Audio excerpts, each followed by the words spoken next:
साथियों नमस्कार। Real news channel में आपका हार्दिक स्वागत है। देश के पूर्व उपराष्ट्रपति जगदीप धनखड़ अपने पद से इस्तीफा दे गए, लेकिन देश की राजनीति को इतनी गर्मा गए कि काफी कुछ बदलने के आसार बन गए हैं। उड़ीसा की एक पार्टी है बीजू जनता दल, उसके मुखिया हैं नवीन पटनायक।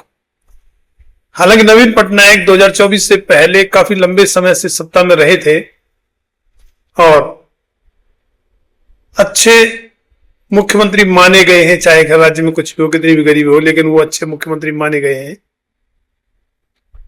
मोदी सरकार से इतनी निकटता रही है कि 11 साल से जो भी बिल, अच्छे बुरे खराब कैसे भी बिल आए, उनमें नवीन पटनायक की पार्टी का ऑटोमेटिक समर्थन मोदी सरकार को मिलता रहा। हालांकि बीजू जनता दल एनडीए गठबंधन में शामिल नहीं है, वो उसकी राज्य की राजनीति की वजह से, क्योंकि वहां उन्हें दूसरे समुदाय के वोट भी लेने होते हैं। लेकिन केंद्र में चुपके से बीजू जनता दल के सांसदों का समर्थन मोदी सरकार को मिलता रहा है। लेकिन अब पेच फंस गया है। उपराष्ट्रपति चुनाव में हालांकि बीजू जनता दल के लोकसभा में कोई भी सांसद नहीं है, हालांकि 21 सांसद उड़ीसा से आते हैं, लेकिन वहां एक भी सांसद बीजू जनता दल का नहीं जीत सका है। लेकिन राज्यसभा में उसके 7 सांसद हैं और जैसा कि माना जा रहा था कि बीजू जनता दल का समर्थन तो मोदी सरकार को ऑटोमेटिक मिल ही जाता है, लेकिन अब उसमें खलल पड़ता दिखाई दे रहा है। दरअसल हुआ क्या था कि 2024 के लोकसभा चुनाव के साथ ही उड़ीसा के विधानसभा चुनाव भी हुए थे। उस समय लोकसभा के 21 में से 20 सीट भारतीय जनता पार्टी ने जीती थी और राज्य विधानसभा में बहुमत भी भारतीय जनता पार्टी को ही मिला था। एक लोकसभा सांसद कांग्रेस का जीता था। तो बीजू जनता दल राज्य सरकार में विपक्ष में पहुंच गई और लोकसभा में एक भी सांसद नहीं जिता पाई थी। अब ऐसे में जो खबरें छन छन कर आ रही हैं कि अगर उपराष्ट्रपति पद के चुनाव के लिए नवीन पटनायक ने एनडीए गठबंधन के कैंडिडेट को वोट देने के लिए दबाव डाला तो पार्टी में फूट पड़ सकती है, क्योंकि पार्टी के कुछ नेताओं का मानना है कि उड़ीसा में हम विपक्ष में हैं और भारतीय जनता पार्टी से सीधी हमारी लड़ाई है। अब अगर राज्य में हमें भारतीय जनता पार्टी से लड़ना है तो केंद्र में हम भारतीय जनता पार्टी के साथ खड़े होते हुए क्यों दिखने चाहिए। इससे हमारी राजनीति कमजोर पड़ती है और इसका सीधा फायदा कांग्रेस को मिलेगा, क्योंकि कांग्रेस वहां तीसरी बड़ी पार्टी है। नवीन पटनायक को केंद्र से रक्षा मंत्री राजनाथ सिंह ने फोन किया था, तब क्या बात हुई वो तो अलग बात है। लेकिन पार्टी के नेताओं से उस समय पूछने पर नेताओं ने कहा था कि अभी हमारे नेता जो हॉस्पिटल में हैं, जब वो हॉस्पिटल से छुट्टी होकर घर पे आएंगे तब उस पर कुछ फैसला लेंगे। लेकिन अब वो हॉस्पिटल से छुट्टी मिल गई है, लेकिन अभी भी कोई फाइनली जवाब बीजू जनता दल नहीं दे पा रहा है। उसकी वजह यही है कि पार्टी के अंदर सुगबुगाहट चल रही है कि केंद्र में भारतीय जनता पार्टी के साथ खड़े हुए दिखना नहीं चाहिए हमें, क्योंकि हमें राज्य में भारतीय जनता पार्टी से ही लड़ना है। दूसरे, नवीन पटनायक की उम्र ज्यादा हो गई है, उन्होंने लोगों से मिलना बंद कर दिया है। तो हालांकि भारतीय जनता पार्टी की जो वहां सरकार चल रही है उसके खिलाफ नाराजगी बढ़ रही है जनता में, लेकिन उसको उठाया नहीं जा रहा है। उसकी वजह नवीन पटनायक की उम्र और दूसरे अंदर से कुछ मन की बात है जो बीजेपी से नवीन पटनायक की मिलती है। तो ऐसे में नवीन पटनायक शक के घेरे में आ रहे हैं और पार्टी टूट के कगार पर पहुंच गई है। अगर नवीन पटनायक ने इस बार एनडीए गठबंधन के कैंडिडेट को वोट करने का फैसला कर लिया तो काफी संभावना है कि कुछ नेता पार्टी तोड़कर या तो किसी दूसरी पार्टी में जा सकते हैं या अपना अलग दल बना सकते हैं। वरना उन लोगों का कहना है कि हमें भारतीय जनता पार्टी के खिलाफ पूरी तरह से मैदान में आना चाहिए और कोशिश करनी चाहिए, हम दोबारा सत्ता में आ सकते हैं। लेकिन नवीन पटनायक का मूड ऐसा कुछ दिखाई नहीं दे रहा है, उन लोगों का कहना है। तो इस तरीके से नवीन पटनायक का बुढ़ापा अब किरकिरी होने की तरफ जा रहा है। हालांकि अपने समय में काफी लंबे समय तक नवीन पटनायक उड़ीसा के मुख्यमंत्री रहे हैं और राज्य में उनकी पार्टी की विचारधारा कुछ भी रही हो, लेकिन उनका मूक समर्थन या पर्दे के पीछे चुपचाप समर्थन संसद में मोदी सरकार को मिलता रहा है।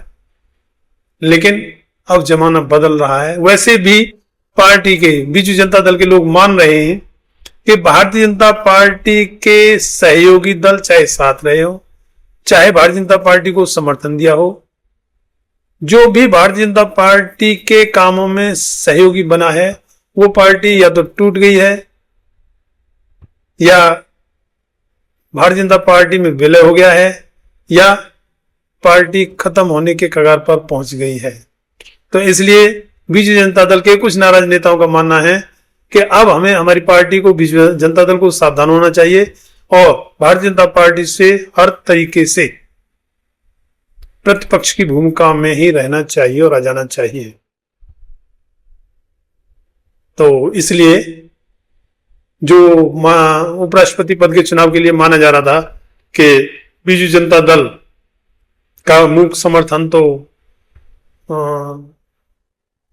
सीपी राधाकृष्णन को मिल ही जाएगा, तो वो अब बिखरता हुआ दिखाई दे रहा है। दूसरी तरफ ये भी चर्चाएं चल रही हैं कि इंडिया गठबंधन की तरफ से तेलंगाना के